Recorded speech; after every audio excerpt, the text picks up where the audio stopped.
সচিবালয়ের সামনে বিশৃঙ্খলাকারী প্রায় ৪০০ আনসার সদস্য কারাগারে। কারো সংক্রান্ত বাস্তবায়ন হবে না, হুঁশিয়ারি উপদেষ্টাদের। আনসারদের গোলযোগকে অশনি সংকেত বললেন মির্জা ফখরুল। নির্বাচনের স্পষ্ট রোডম্যাপ দাবি, ব্রিটিশ হাইকমিশনারের সাথে বিএনপির বৈঠক। ধীর গতিতে হলেও পানি নামছে বিভিন্ন এলাকায়, অবস্থার অবনতি কোথাও কোথাও। বন্যা দুর্গতদের পাশে সব শ্রেণী পেশার মানুষ। কোনো মন্দির পাহারা দিতে হবে না, এমন দেশ গড়তে চান প্রধান উপদেষ্টা ডক্টর ইউনূস। ধর্ম বর্ণ নির্বিশেষে একসঙ্গে কাজ করার আহ্বান রাষ্ট্রপতির। দেখছিলেন ক্রাউন সিমেন্ট সংবাদ শিরোনাম, এবারে বিস্তারিত। আন্দোলনের নামে নাশকতা, রাষ্ট্রীয় কাজে বাধা এবং শিক্ষার্থীদের উপর হামলা ও ভাঙচুরের অভিযোগে প্রায় ৪০০ আনসার সদস্যকে কারাগারে পাঠিয়েছে আদালত। ৩ মামলায় পর্যায়ক্রমে আরও অনেককেই কারাগারে পাঠানোর প্রক্রিয়া চলছে। রাষ্ট্রপক্ষের আইনজীবী বলেছেন, আনসারের পোশাক পরে নাশকতায় অংশ নেয় আওয়ামী লীগের দোসররা। অন্যদিকে আসামি পক্ষের আইনজীবীর দাবি, আনসারদের শান্তিপূর্ণ সমাবেশে হামলা হয়েছে। বিস্তারিত ফররুখ বাবুর রিপোর্টে।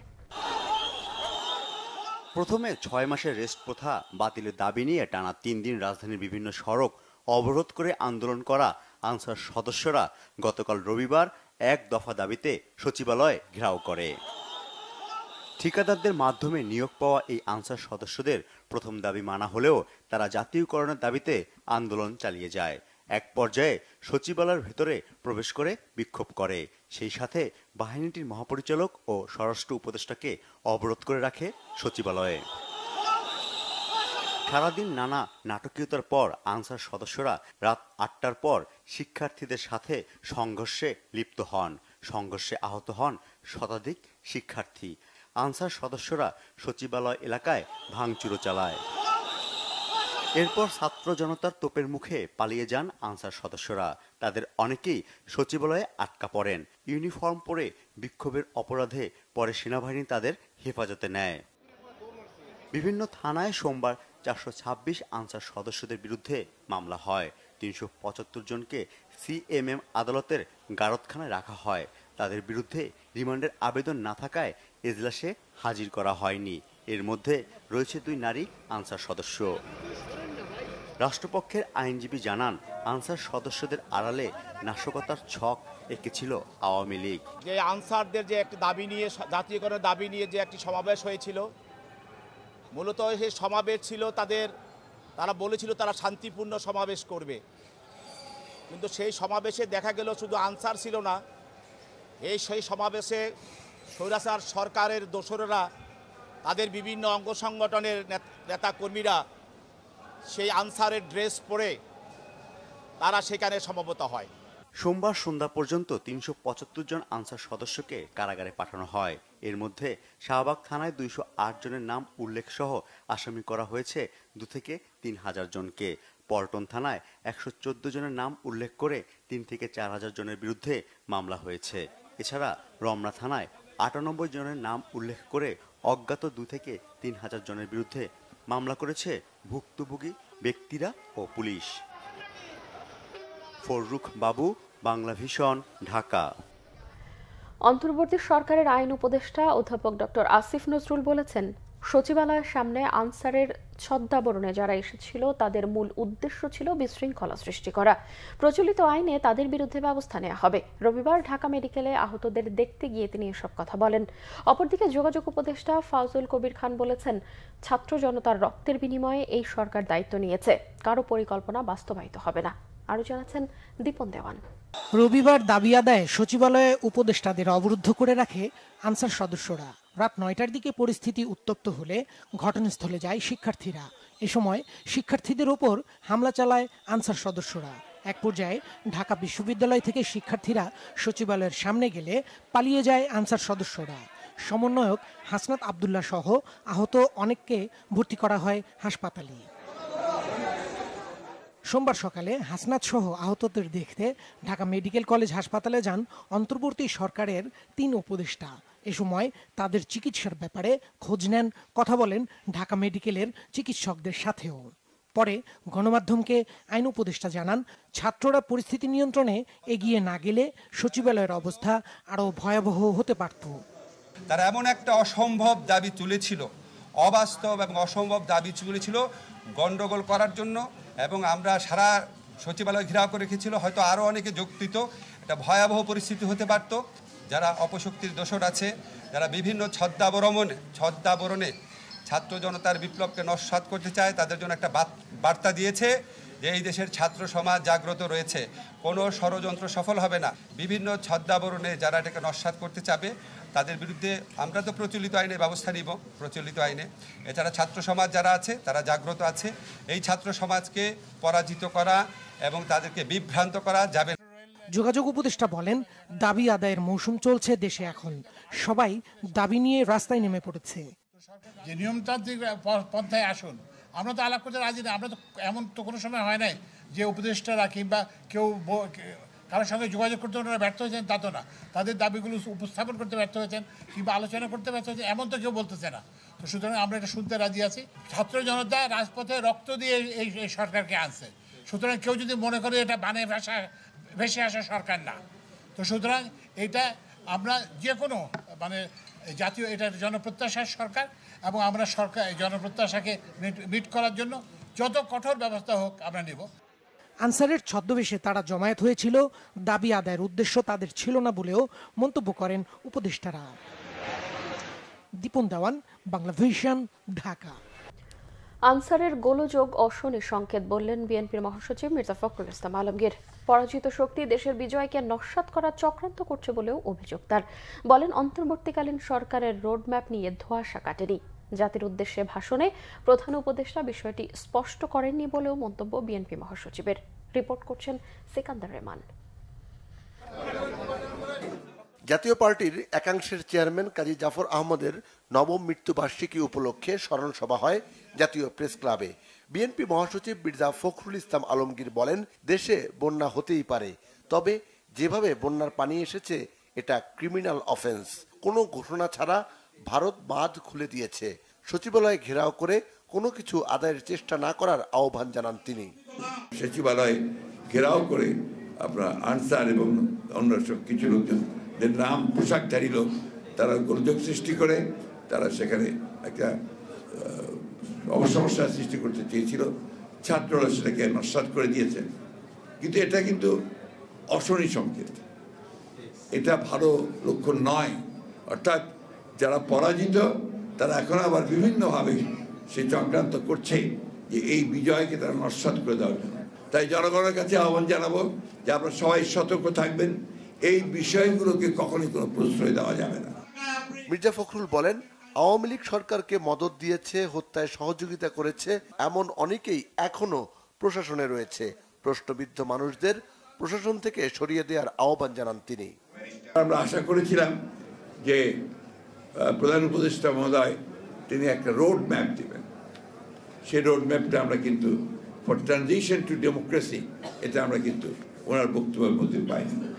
রিফর্মসের কথা বলেছেন, সেই রিফর্মসগুলো কোন কোন বিষয়ে কোনটা রিফর্মস, তবে সেগুলো কিছু কিছু তিনি আভাস দিয়েছেন। আমি জানি এত অল্প সময় সবই সম্ভব না, কিন্তু সেগুলো সম্পর্কে একটা ধারণা থাকলে তাহলে আমরা আরও বেশি করে আপনার একটা ধারণা করতে পারতাম। এদিকে বন্যার্তদের সহায়তায় বিএনপির কেন্দ্রীয় ত্রাণ সংগ্রহ কার্যক্রমের উদ্বোধন করেছেন বিএনপি মহাসচিব। নয়াপল্টনের কেন্দ্রীয় কার্যালয়ে ত্রাণ কার্যক্রমের উদ্বোধন করে তিনি বলেন, দ্রুতই সংকট কাটিয়ে উঠবে বাংলাদেশ। সিকান্দার রেমান, বাংলা ভিশন, ঢাকা। একটি সুষ্ঠু নির্বাচনের মাধ্যমে কত দ্রুত রাষ্ট্র ক্ষমতা নির্বাচিত সরকারের কাছে যেতে পারে সে বিষয়ে বিএনপির মতামত জানতে চেয়েছে British high commissioner Sarah Cook. বিএনপির সিনিয়র নেতাদের সঙ্গে বৈঠকে তিনি কথা জানান। রবিবার রাজধানীর গুলশানে চেয়ারপারসনের রাজনৈতিক কার্যালয়ে বিএনপি মহাসচিব মির্জা ফখরুল ইসলামের আলমগীরের সাথে সাক্ষাৎ করেন ঢাকায় নিযুক্ত ব্রিটিশ হাই কমিশনার।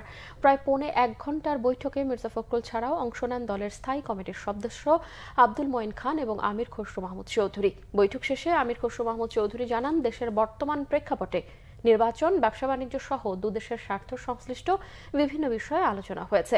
বাংলাদেশ থেকে যে টাকা পাচার হয়েছে সেটি ফেরত আনার ব্যাপারেও আলোচনা হয়েছে বলেও জানান আমির খসরু। এ বিষয়ে সহযোগিতার কথা বলেছেন ব্রিটিশ হাই কমিশনার। বাংলাদেশে একটি সুষ্ঠু নির্বাচনের মাধ্যমে ক্ষমতা একটি নির্বাচিত সরকারের কাছে যাওয়া এবং একটা জবাবদিহি সরকার বাংলাদেশে আসার ব্যাপারে তারা জানতে চেয়েছে এটা কত তাড়াতাড়ি করা সম্ভব এ বিষয়ে তারা জানতে চেয়েছিল। বিগত দিনে যে ছাত্র আন্দোলনে হতাহতের যে সংখ্যা এবং তার ব্যাপারে সেটার উপর আলোচনা হয়েছে এবং এগুলোর পরিপ্রেক্ষিতে যে বিচারের বিষয়টা সেটাও আলোচনায় আসছে, যে জাতিসংঘের পক্ষ থেকে যে ডেলিগেশন আসছে এই বিষয়টা কিভাবে আমরা অ্যাড্রেস করছি এবং দেশের মধ্যেও বিচারের বিষয়টা সম্বন্ধে তারা জানতে চেয়েছে। ধীরে ধীরে উন্নতি হচ্ছে বেশিরভাগ এলাকার বন্যা পরিস্থিতির, কয়েক জায়গায় অবনতি হয়েছে। গোমতী নদীর বাঁধ ভেঙে পানি ঢুকে প্লাবিত কুমিল্লার বিস্তীর্ণ এলাকা। নোয়াখালীর কোম্পানিগঞ্জের মাইজদি ও বিভিন্ন উপজেলার বেশিরভাগ এলাকায় তলিয়ে গেছে। সরকারি বেসরকারি পর্যায়ে ত্রাণ, খাবার পানি, ঔষধ বিতরণ অব্যাহত রয়েছে। তবে প্রত্যন্ত ও দুর্গম এলাকায় ত্রাণ পাচ্ছেন না অনেকেই। চরম দুর্ভোগে বন্যার্তরা। প্রতিনিধিদের পাঠানো তথ্য ছবি নিয়ে ডেস্ক রিপোর্ট। কুমিল্লায় বাড়ছে পানিবন্দী মানুষের সংখ্যা। গোমতী নদীর ভাঙা বাঁধ দিয়ে পানি ঢুকে বুড়িচং, ব্রাহ্মণপাড়া উপজেলার বিস্তীর্ণ এলাকা প্লাবিত হয়েছে। পর্যাপ্ত ত্রাণ সামগ্রী থাকলেও নৌকা ও ট্রলার না থাকায় উপদ্রুত এলাকায় তা পৌঁছানো যাচ্ছে না। লাঙ্গলকোট, লাকসাম, মনোহরগঞ্জ, চৌদ্দগ্রাম, বড়ুয়া সহ বেশ কটি উপজেলায় বন্যা পরিস্থিতি অপরিবর্তিত রয়েছে। জেলায় 7.5 লাখ মানুষ এখনো পানিবন্দী। সিএনজি ব্রিজের উপরে ছিল, সিএনজি সিধা সরকার ওদিকে চলে গেছে। নোয়াখালীতে বন্যার অবনতি হয়েছে। কোম্পানিগঞ্জের মুছাপুর ক্লোজার গেট ভেঙে জেলা শহর মাইজদি সহ বিভিন্ন উপজেলার বেশিরভাগ এলাকা তলিয়ে গেছে। জেলার 9টি উপজেলার মধ্যে 8টি উপজেলা বন্যায় ক্ষতি হয়েছে। সবচেয়ে খারাপ অবস্থা চাটখিলের জয়াগ, সাদুরখিল, মেকরারচর, পারকোট, জিরতলি ও মোহাম্মদপুরের। 388 আশ্রয় কেন্দ্রে আশ্রয় নিয়েছে লাখো মানুষ। বন্যার্তদের মাঝে শুকনো খাবার ও পানি বিতরণ করছে সরকারি বেসরকারি বিভিন্ন সংগঠন। বাড়িঘর থেকে পানি না সরায় এখনো আশ্রয় কেন্দ্রে আছেন অনেকে। টানা বৃষ্টি ও জোয়ারের পানিতে লক্ষ্মীপুর সদর, রায়পুর, রামগঞ্জ, রামগতি ও কমলনগর উপজেলার প্রায় 90% এলাকা প্লাবিত হয়েছে। জেলার প্রায় 8 লাখ মানুষ পানিবন্দী। প্রতিদিন আশ্রয় কেন্দ্রগুলোতে মানুষের সংখ্যা বাড়ছে। 185টি আশ্রয় কেন্দ্রে আছে প্রায় 20,000 মানুষ। দুর্গম এলাকায় চলছে ত্রাণের জন্য তীব্র হাহাকার। বৃষ্টির কারণে প্রচুর পরিমাণ পানি বাড়ছে। গত 2-3 দিনে প্রায় 1 ফুট পানি আমাদের এখানে বাড়ছে। আর সাহায্য সহযোগিতা ত্রাণের অবস্থা যেটা বলতেছেন, আমরা এখনো আমাদের গরিব দুঃখী অনেকেই আছে যারা কোনো ত্রাণে পায়নি। মৌলভীবাজারের মনু, ধলাই ও কুশিয়ারার পানি বিপদসীমার নিচ দিয়ে বইছে। তবে জুড়ি নদীর পানি এখনো বিপদসীমার উপরে।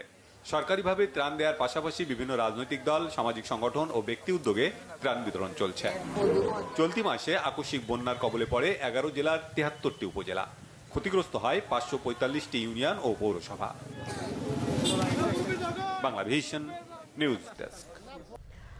আকস্মিক বন্যায় ঘরবাড়ি, রাস্তাঘাট তলিয়ে বিপাকে দেশের 11 জেলার 44 লাখেরও বেশি মানুষ। 77টি উপজেলায় 584টি ইউনিয়ন বন্যার পানিতে প্লাবিত। এখনো পানিবন্দী 8,87,629টি পরিবার। বিদ্যুৎহীন 11 লাখ গ্রাহক। চরম দুর্ভোগে ফেনীর বানভাসী মানুষ। এনামুল হাবিব রুবেলের ক্যামেরায় ফেনী থেকে আরো জানাচ্ছেন মহিবুল্লাহ মহিব। ফেনী সদরের বিভিন্ন এলাকা ঘুরে দেখা গেছে বেশিরভাগ স্থানেই পানিতে ডুবে আছে ঘরবাড়ি, রাস্তাঘাট ও ফসলি জমি। ভারত থেকে নেমে আসা ঢল ও টানা বর্ষণের কারণে ফেনী জেলায় সৃষ্ট বন্যা পরিস্থিতি ভয়াবহ আকার ধারণ করেছে। পানিতে ভাসছে জেলা শহরও। স্থানীয় লোকজন বলছে তারা এমন ভয়াবহ বন্যা আগে কখনো দেখেনি। বিশেষ করে ফেনী শহরে পানি ওঠায় রীতিমতো অবাক তারা। আমি আমার লাইফে আর এরকম বন্যা দেখি নাই। আমি 84 বন্যা দেখছি, কিন্তু এরকম বন্যা আমি আর দেখি নাই। মোমবাতি পাইতেছি না বাজারে যাইয়া, কিচ্ছু নাই। মোমবাতি গেলে 1 প্যাকেটের উপর মোমবাতি, তাও মারামারি কিলাকিলি লাগে যায়। ঘাট ছিল, তারপরে কিছু আসবাবপত্র ছিল বলে সব মানে পৌঁছে গেছে গাড়ি। এখন যদি ভাগ্যক্রমে যদি ভালো থাকে তো থাকলেও, নাইলে আমার নাই। আবার আমাদের নতুন করে এই সংগ্রামে যাইতে হইব। স্মরণকালের ভয়াবহ বন্যার কারণে মানবেতর জীবনযাপন করছে অনেক মানুষ। সুপেয় পানি ও খাদ্য সংকট দেখা দিয়েছে দুর্গত এলাকায়। সব মিলিয়ে মানবিক বিপর্যয়ের আশঙ্কা দেখা দিয়েছে। শুকনা খাবার আছে পর্যাপ্ত, কিন্তু খাওয়ার পানি নাই, ব্যবহারের পানি নাই। পানি নিয়ে কষ্টে আছি। মুড়ি চিড়া দি খাইছি। পাতলা পায়খানার অনেকের সমস্যা, চিরা দিলে ভিজায়া খাইতে পারতো। কারণ কবে আসবে তো ঠিক না, এই কারণে ফায়ার কিনে নিয়েছি 300 টাকা দিয়ে। অনেক গ্রামে বাড়িঘর খালি পড়ে আছে, বেশিরভাগ ভবনের নিচতলায় পানি ঢুকেছে, কেউ কেউ দোতলা ও তিনতলায় আশ্রয় নিয়েছে। বিশুদ্ধ পানি ও খাবারের অভাবে অনাহারে দিন কাটছে অনেকের, ত্রাণের অপেক্ষায় দিন কাটছে কারো কারো। ফেনী সদর উপজেলার মাস্টারপাড়া এলাকার উজ্জ্বল কান্তি রক্ষিতের বাসার চিত্র এরকম। এখানে গতকালও পানি ছিল প্রায় গলা সমান, সেই পানিটি আজকে কিছুটা কমলেও সব কিছু কিন্তু শেষ হয়ে গেছে। অর্থাৎ একজন মানুষের জীবনের সাজানো সংসার সব কিছু তছনছ হয়ে গেছে এই স্মরণকালের ভয়াবহ বন্যায়। যত আসবাবপত্র ছিল সব কিছু কিন্তু শেষ, অনেক কিছু ভেসে নিয়ে গেছে, আবার কোনো যা ইলেকট্রনিক মালামাল ছিল সেগুলো পুরোপুরি ধ্বংস হয়ে গেছে। শুধুমাত্র উজ্জ্বল কান্তি রক্ষিতের বাসা নয়, এখানে যত বাসা রয়েছে সবগুলো বাসার নিচতলার অবস্থা একই রকম। এই মানুষগুলো আবার নতুন করে কিভাবে সাজাবেন তাদের সংসার, সেটি এখন বড় প্রশ্ন। মুহিবুল্লাহ মুহিব, বাংলা ভিশন, ফেনী। চলমান বন্যায় 11 জেলায় এখন পর্যন্ত 23 জনের মৃত্যু হয়েছে। সংবাদ সম্মেলনে দুর্যোগ ব্যবস্থাপনা ও ত্রাণ মন্ত্রণালয়ের সচিব মোহাম্মদ কামরুল হাসান এই তথ্য জানান। ত্রাণ সচিব বলেন, বন্যায় 11 জেলায় মোট ক্ষতিগ্রস্ত লোক সংখ্যা 57,01,204 জন। পানিবন্দী পরিবার 12,38,048টি। 74টি উপজেলায় বন্যায় প্লাবিত। জানান, এই পর্যন্ত 3,834টি আশ্রয় কেন্দ্র খোলা হয়েছে। এসব আশ্রয় কেন্দ্রে 4,69,523 জন আশ্রয় নিয়েছেন। গত 2 দিনে নতুন করে আর কোনো ত্রাণ বরাদ্দ দেয়া হয়নি। আগের বরাদ্দ করা ত্রাণ সুষ্ঠুভাবে বন্টন করা হচ্ছে দাবি তার। কামরুল হাসান আরও জানান, 11 জেলায় ক্ষতিগ্রস্তদের চিকিৎসা সেবা দিতে মোট 645টি মেডিকেল টিম চালু রয়েছে। বন্যার পানি নেমে যাওয়ার সঙ্গে সঙ্গে পানিবাহিত রোগের প্রাদুর্ভাব দেখা দিতে পারে, তাই সংশ্লিষ্ট সবাইকে সচেতন এবং প্রয়োজনীয় পদক্ষেপ নেওয়ার আহ্বান জানান দুর্যোগ ব্যবস্থাপনা ও ত্রাণ সচিব। ত্রিপুরা রাজ্যের ডুম্বুরের পর এবার ফারাক্কা বাঁধের 109টি গেট খুলে দিয়েছে ভারত। এতে বাংলাদেশের রাজশাহী, চাঁপাইনবাবগঞ্জ, পাবনা, সিরাজগঞ্জ, কুষ্টিয়া, রাজবাড়ী ও মানিকগঞ্জ সহ আশপাশের জেলাগুলোতে বন্যার ঝুঁকি রয়েছে। তবে এখনই বাংলাদেশের বন্যার কোনো পূর্বাভাস নেই বলে জানিয়েছে বন্যা পূর্বাভাস ও সতর্কীকরণ কেন্দ্রের নির্বাহী প্রকৌশলী।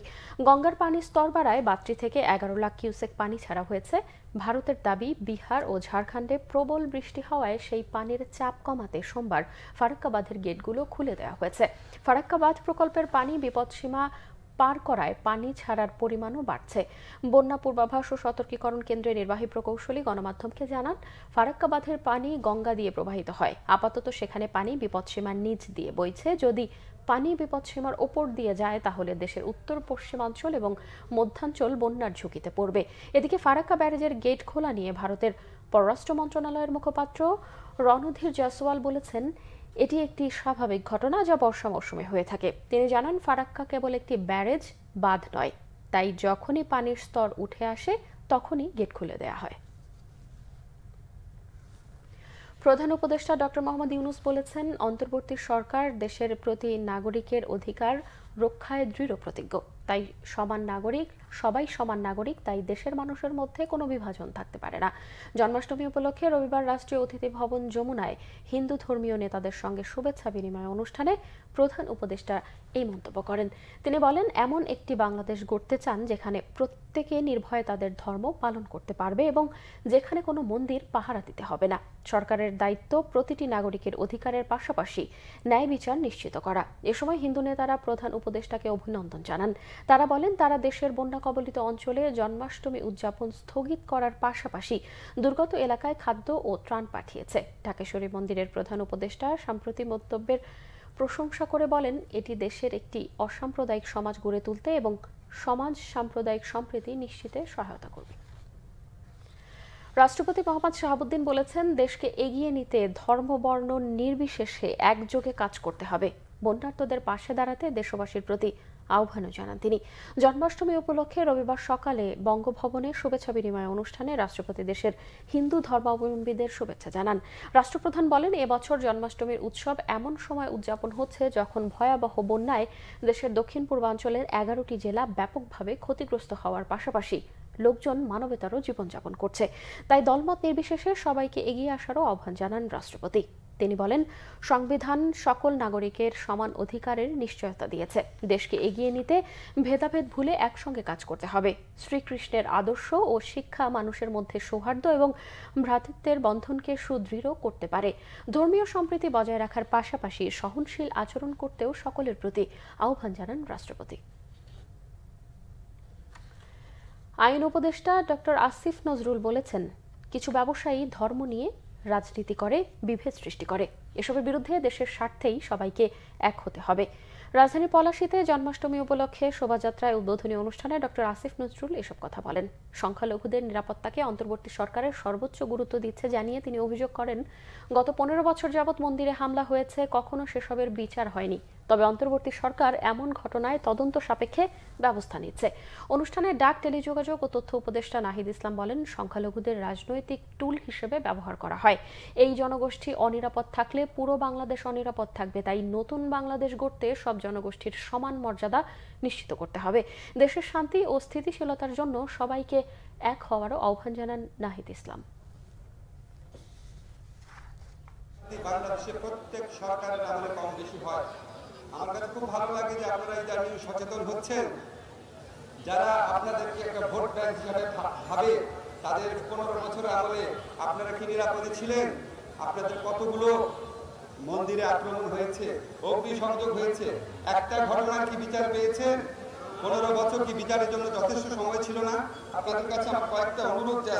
একটা হচ্ছে, আপনারা কারো রাজনৈতিক খুঁটি হিসাবে ব্যবহৃত হবেন না। আপনারা স্বাধীন মানুষ, স্বাধীন জনগোষ্ঠী, সবার সাথে আপনাদের সমান অধিকার আছে। আপনারা বরং রাজনীতিবিদদেরকে খুঁটি হিসেবে ব্যবহার করবেন। যে বাংলাদেশে সকল জনগোষ্ঠীর ধর্মীয় সংখ্যালঘু তাদের নিরাপত্তা দেওয়ার দায়িত্ব বাংলাদেশের সরকার, রাষ্ট্রের এবং সকল জনগণের এটি একটি দায়িত্ব। বাংলাদেশকে এক থাকতে হবে, ঐক্যবদ্ধ থাকতে হবে। আমরা ঐক্যবদ্ধ থাকলে বাইরের কেউ কোনো ধরনের ষড়যন্ত্র করতে পারবে না। ছাত্র জনতার গণ অভ্যুত্থানের মাধ্যমে অর্জিত স্বাধীনতা ধরে রাখার প্রত্যয় ব্যক্ত করেছেন জাতীয়তাবাদী মহিলা দলের সভাপতি আফরোজা আব্বাস। জন্মাষ্টমী উপলক্ষে ওয়াসাবো কালী মন্দিরে খাদ্য সামগ্রী বিতরণ অনুষ্ঠানে তিনি এই প্রত্যয় ব্যক্ত করেন। আফরোজা আব্বাস বলেন, নতুন বাংলাদেশ সবার, সব ধর্মের। এখানে সবাই এক পরিবারের মতো। তাই সব ধর্মের মানুষের নিরাপত্তা যেন নিশ্চিত হয় সে ব্যাপারে সতর্ক থাকতে হবে। গত 15 বছরে বিএনপি ও এর বিভিন্ন অঙ্গ ও সহযোগী সংগঠনের নেতাকর্মীদের উপর হামলা মামলার কথা স্মরণ করিয়ে দেন তিনি। বলেন, যারা শক্তি দেখিয়েছে তারাই আজ দেশ ছেড়ে পালিয়েছে, বিএনপিকে পালাতে হয়নি। বলেন, বিএনপির শক্তি, সাহস ও অনুপ্রেরণা ধানের শীষ। বন্যার এই দুঃসময়ে বানভাসীদের পাশে থাকার আহ্বান জানান তিনি। আওয়ামী লীগের দুঃশাসনের কথা স্মরণ করিয়ে দিয়ে আর যেন লুটেরা সরকার মাথাচাড়া দিয়ে উঠতে না পারে সতর্ক থাকারও আহ্বান জানান আফরোজা আব্বাস। আমাদের অস্ত্র আছে, সে অস্ত্র কি? ধানের শীষ। যে ধানের শীষে আমাদের অনুপ্রেরণা, আমাদের সহযোগিতা, আমাদের সাহস, আমাদের অনুপ্রেরণা। এই ধানের শীষ নিয়ে আমরা লড়াই করি, কারণ আমরা ধানের শীষ নিয়ে মেরুদণ্ড সোজা করে দাঁড়িয়ে আছি। জয় হয়েছে কাদের? আপনাদের, আমাদের সকলের। অত্যাচারী যারা, নির্যাতিত যারা, তারা কিন্তু পালিয়ে গেছে। তো সুতরাং এই দেশে অত্যাচারী, নির্যাতনের কোনো জায়গা নাই। সেজন্য আমাদের সকলকেই সম্মিলিতভাবে মাঠে থাকতে হবে। আমাদের এই যে ছাত্র সমাজ, যাদের জন্য আমরা এই বিজয় অর্জন করলাম, এই স্বাধীনতা পেলাম, আপনাদের আমাদের সকলের সম্পৃক্ততা ছিল। এই স্বাধীনতা, এই লক্ষ্য আমাদের যে হাজার হাজার ভাই রক্তের বিনিময়ে আমরা যে পেয়েছি, এই স্বাধীনতা যেন আপনারা আমরা সকলে মিলে ধরে রাখতে পারি, সেটাই হবে আমাদের আজকের দিনের অঙ্গীকার। সংবাদ শেষ করব ক্রাউন সিমেন্ট শিরোনামগুলো আরও একবার জানিয়ে। সচিবালয়ের সামনে বিশৃঙ্খলাকারী প্রায় 400 আনসার সদস্য কারাগারে। কারো চক্রান্ত বাস্তবায়ন হবে না, হুঁশিয়ারি উপদেষ্টাদের। আনসারদের গোলযোগকে অশনি সংকেত বললেন মির্জা ফখরুল। নির্বাচনের স্পষ্ট রোডম্যাপ দাবি, ব্রিটিশ হাই কমিশনারের সাথে বিএনপির বৈঠক। ধীর গতিতে হলেও পানি নামছে বিভিন্ন এলাকায়, অবস্থার অবনতি কোথাও কোথাও। বন্যা দুর্গতদের পাশে সব শ্রেণী পেশার মানুষ। কোনো মন্দির পাহারা দিতে হবে না, এমন দেশ গড়তে চান প্রধান উপদেষ্টা ডক্টর ইউনূস। ধর্ম বর্ণ নির্বিশেষে একসঙ্গে কাজ করার আহ্বান রাষ্ট্রপতি। এই ছিল এখনকার মতো। পরের সংবাদ সকাল 7:30টায় দেখার আমন্ত্রণ রইল।